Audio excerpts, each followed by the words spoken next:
ወጣቱ አሰልጣኝ ሊያም ሮዘኒር ቼልሲን ከተረከቡ በኋላ ከክለቡ ጋር ይለያያሉ ተብለው የሚጠበቁ 10 የሚጠጉ ተጫዋቾች ስለመኖራቸው የበርካታ የእንግሊዝ ሚዲያዎች እያጋሩት ይገኛሉ። ምናልባትም አንዳንዶቹ ተጫዋቾች ስሞቻቸው እጅግ በጣም ገዘፍ ያሉ ተጫዋቾች ናቸው።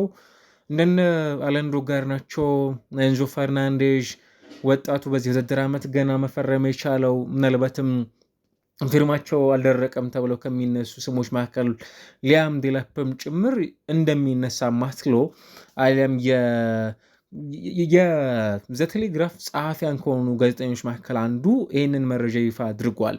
ምናልባትም በውድድር ዓመቱ መጀመሪያ ላይ ቼልሲ ቀደም ብሎም ጭምር ሊሸጣቸው ይችላሉ ተብለው ከሚጠበቁ በቀዳሚነት ከሚነሱ ተጫዋቾች መካከል አንዱ ኤንዞ ፈርናንዴዝ ነው። አክቹዋሊ አሰልጣኙ የሁለት ጨዋታዎችን ቅጣት እንዳስተላለፉበት የሚታወቅ ነው። ምናልባትም በእነዚህ ጨዋታዎች ቼልሲ ውጤት እንዳልቀን ነው ጭምር የሚታወቅበት ነው። ምናልባትም የሪያል ማድሪድ መዳረሻ እንደሆነ ቀደም ብሎም ጭምር ሲጠቀሱ ከነበሩ ጨዋታዎች መካከል አንዱ ነው። ምናልባትም ወደ ቼልሲ ከመጣ በኋላ በተለያዩ አሰልጣኞች ስር ጥሩ ጊዜን የማሳለፍን እድል ካገኙ ጨዋታዎች መካከል አንዱ ነው። የዓለም ዋንጫ አሸናፊ ነው። በፕሮፋይል ደረጃ በጣም ስኬታማ ከሚባሉት ተጫዋቾች መካከል አንዱ ነው። ቼልሲም ኢቨን 106.8 ሚሊዮን ፓውንድ የሚጠጋ ገንዘብ ይህንን ተጫዋች ለማስፈረም ያወጣው ገንዘብ በጣም ግዙፍ ከሚባሉ ለአማካይ ስፍራ ተጫዋቾች ብቻ አይደለም፣ በእንግሊዝ ፕሪሚየር ሊግ ታሪክ በጣም ትልቅ ገንዘብ ከወጣባቸው ተጫዋቾች መካከልም ጭምር የሚነሳ ነው። አንዳንዶች እንደሚሉት ኦፒኒየን ፖል ቀርቦም ነበር እና ተጫዋቹ በክለብ ውስጥ መሸጥ አለበት አሊያስ መቆየት አለበት የሚሉ ጥያቄዎችም ጭምር ተነስተዋል። በጣም በሚያስደነግጥ መልኩ ብዙሃኑ የቴሌግራፍ አንባቢያን የሆኑ ሰዎች አዎ መሸጥ አለበት የሚል ሀሳቦችንም ጭምር እያነሱ የሚገኙ ተመልካቾች መሆናቸው ምናልባትም በውድድር ዓመቱ መጨረሻ ላይ ኤንዞ ፈርናንዴዝ በቼልሲ ቤት ውስጥ የመቆየት እድል ላይኖራቸው ይችላሉ ተብለው ከሚጠበቁ ተጫዋቾች መካከል አንዱ የመሆን እድል ሊኖረው ይችላል።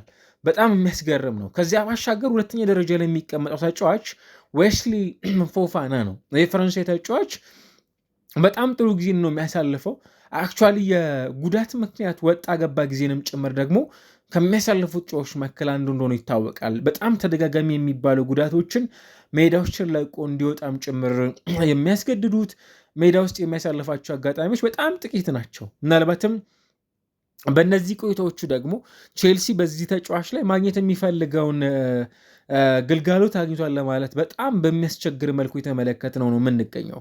እንደነ ትሬቮር ቻሎባ በተመሳሳይ በቅርብ ጊዜያቶች በጉዳት እየታመሱ ከሚገኙ የቼልሲ ቁልፍ ተብለውም ከሚጠበቁ ተጫዋቾች መካከል እንደ አንዱ ሊነሳ የሚችል ነው። እዚህ ጋርም በተመሳሳይ ከክለቡ ሊለቁ ይችላሉ አሊያስ ደግሞ ይሸጣሉ ተብለው ከሚጠበቁት ተጫዋቾች መካከል ሌላው ድምጻቸው ከሚነሱ ስሞች እና ከፊት አሁን ሊሸጡ ይችላሉ ተብለው ከሚጠበቁት ተጫዋቾች መካከልም ጭምር የሚነሳ ሆኖ የተመለከትነው ነው። በእነዚህ ቆይታዎች ውስጥ ሁለተኛ ደረጃ ላይ የሚቀመጠው የዌስሊ ፎፋና ነው። በጣም አስገራሚው ግን የሚሆነው አርጀንቲናዊ የአሌሃንድሮ ጋርናቾ ጉዳይ ነው። 40 ሚሊዮን ፓውንድ ነው ከማንቸስተር ዩናይትድ ተጫዋች አውጥተው ማስፈረም የቻሉት። ብዙዎች እንደሚናገሩት ባለፈው ውድድር ዓመት ቼልሲ በቁማር ተበልቷል ተብለውም ጭምር ከሚወቀስባቸው ተጫዋቾች መካከል እንዳንዱ የሚነሳ ነው። ይህ ተጫዋች በክለብ ውስጥ ያለው ቆይታ እስካሁን ድረስ ከነበሩት ፐርፎርማንስ አንጻር ከተመለከት ነው ባለፉት አንድ ዓመት ገደማ ያህል ስኬታማ እንዳልሆነም ጭምር በርካቶች የሚያነሱት ሀሳብ ነው። ይልቁን እንዲያውም ጫጫቶችን በጣም የሚወድ ተጫዋች ስለመሆኑ ብዙዎች የሚስማሙበት አይነት መሆኑንም ጭምር እንመለከታለን።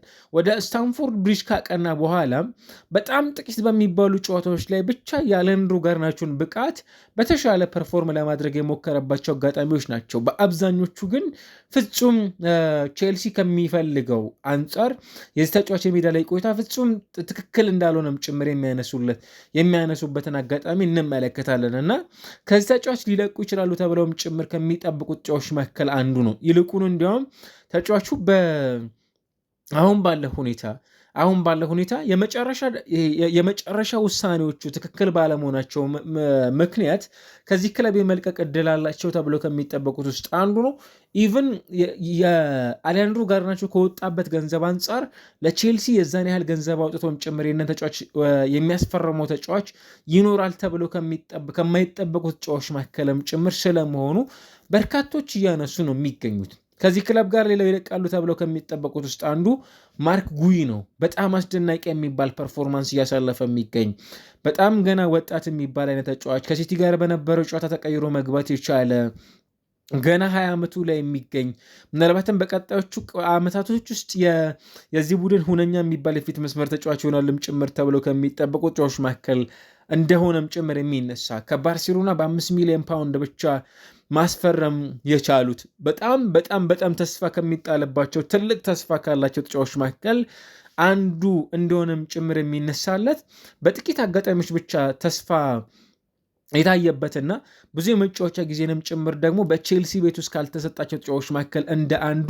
የሚነሳ ፐርፎርማንስን እያሳለፈ የሚገኝ ማርክ ጉይ አንደኛው ከዚህ ክለብ ጋር ሊለያዩ ይችላሉ ተብለው ከሚጠበቁ ተጫዋቾች መካከል አንዱ መሆኑን የሚያሳይ ነው። የሊያም ዴላፕ እዚህ ስም ዝርዝር ውስጥ መግባቱ በግሌ በጣም አስገርሞኛል። ገና የውድድር ዓመቱ የመጀመሪያ ውድድር ዓመቱን እያሳለፈ የሚገኘው ጉዳት በጣም አስቸግሮታል። በተለይ የሃምስትሪንግ ጉዳቱ ለረጅም ጊዜ ከሜዳ ርቆት እንደነበር ይታወቃል በሲዝኑ ሲጀመር። ከዛ ባለፈ ደግሞ በተመሳሳይ ቼልሲ እንደነ ኒኮላስ ጃክሰን ያሉ ተጫዋቾችን በሲዝኑ መጀመሪያ ላይ ትቶ ነበር የተመለከት ነው። ይልቁኑ ደግሞ በቡድን ውስጥ ማለት ነው ምናልባትም ሐሰተኛ የሚባሉ 9 ቁጥር ስፍራ ተጫዋቾችን ለመጠቀም የተገደደበት የውድድር ዓመትም ጭምር እንደነበር የምናስታውስበትን ሲዝኑ ያሳለፈ የቻለ ተጫዋች ነው። 30 ሚሊዮን ፓውንድ ለኢፕስዊች ታውን ክለቡ ከፍሎ እንደነበረም ጭምር እናስታውሳለን በውድድር ዓመቱ መጀመሪያ ላይ ይህንን ተጫዋች ለማግኘት ሲያደርግ ማለት ነው።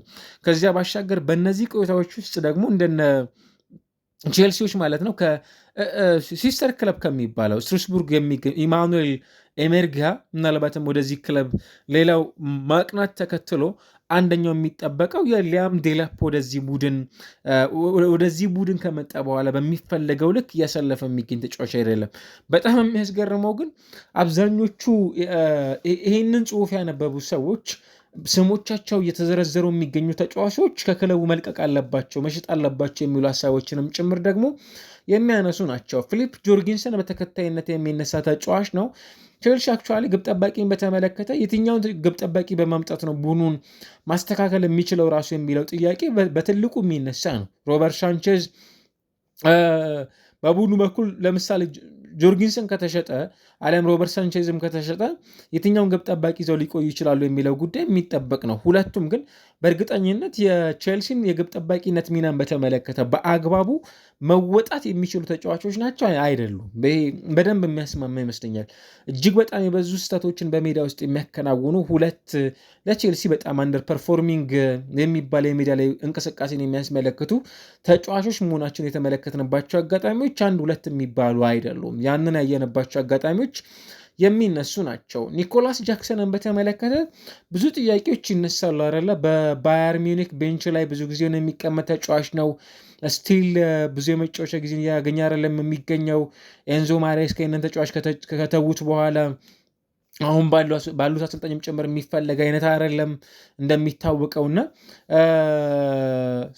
ይህ ተጫዋች ምናልባትም በቋሚነት የሚጫወትበትንም ጭምር ክለብ የሚፈልግ ስለመሆኑ በርካቶች የሚስማሙበት አይነት ነው። ምናልባትም እንደ ኮል ፓልመር ያሉ ተጫዋቾች ይበልጥ በሌላ አማራጭ መጠቀም ይችላል የሚሉ ሀሳቦችን ያነሳሉ ከኒኮላስ ጃክሰን አንጻርና ኒኮላስ ጃክሰንን በቋሚነት የሚጫወትበትን ክለብ ይፈልጋል ተብለው ከሚጠበቁ ተጫዋቾች መካከል አንዱ ተደርጎ ይነሳል። በይኖት ባዳሽ ላይ በተመሳሳይ በዚህ ቡድን ውስጥ ከዚህ ቡድን ጋር ይለያያሉ ተብለው ከሚጠበቁት ተጫዋቾች መካከል አንዱ ነው። በክለብ ውስጥ የሚገኝ ነው፣ ግን ራሱን በጣም ፕሩቭ እያደረጉ ከሚገኙ ተጫዋቾች መካከል እንደ አንዱ እንደሆነም ጭምር የተመለከትን ነው።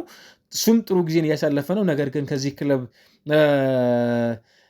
ሊሸጣቸው ይችላሉ ተብለውም ጭምር ከሚጠበቁት ተጫዋቾች መካከል ስለመሆኑ የሚያሳዩ መረጃዎችን በዚህ ሰዓት ላይ በመመልከት ላይ እንገኛለን ማለት ነው።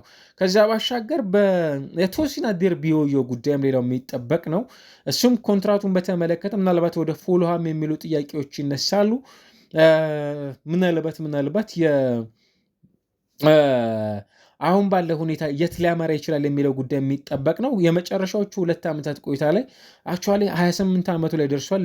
ለአንድ የተከላካይ ስራ ተጫዋች ይሄ ብዙም የሚያሳማ አይደለም። ጆሬል ሃቶ ከዛ ባለፈ ማማዱ ሳር ደግሞ በዚህ ቡድን ውስጥ የተመለከትናቸው ናቸው። ጆሬል ሃቶ ብዙም የመጫወት በተሰጣቸው አጋጣሚዎች ጥሩ ለመሆን ይሞክራል። ስቲል ግን ያንን አይነት ጥሩ ጊዜን እያሳለፈ የሚገኝ ተጫዋች እንዳልሆነም ጭምር እየተመለከትን ነው እና ቼልሲ እነዚህን ተጫዋቾች በሲዝኑ ላይ መጨረሻ ላይ ሊያጣ ይችላል ተብለውም ጭምር ከሚጠበቁ ክለቦች መካከል እንደ አንዱ የሚነሳ ነው። የመጨረሻው ተጫዋች እንግዲህ በዚህ ቡድን ውስጥ ይለቃሉ ተብለው ከሚጠበቁት ውስጥ አንደኛው አክሰል ዲሳይሲ ነው። አክቹዋሊ እሱም ቀደም ብሎ ከዚህ ቡድን መለያየቱ ይታወቃል። ዌስትሃም ዩናይትድ እየተጫወተ እንደሚገኝም ጭምር የሚታወቅ ጉዳይ ነው እና አሁን ባለበት ሁኔታ ግን በቼልሲ ቤት ውስጥ የሚገኙ ትላልቅ የሚባሉ ኮከቦችን ቡድኑ በውድድር ዓመቱ መጨረሻ ላይ ሊሸጣቸው የሚችልባቸው አማራጮች በጣም ሰፊ ናቸው ተብለው ስም ዝርዝሮቻቸው ይፋ ከተደረጉ ተጫዋቾች መካከል የሚነሱ ናቸው።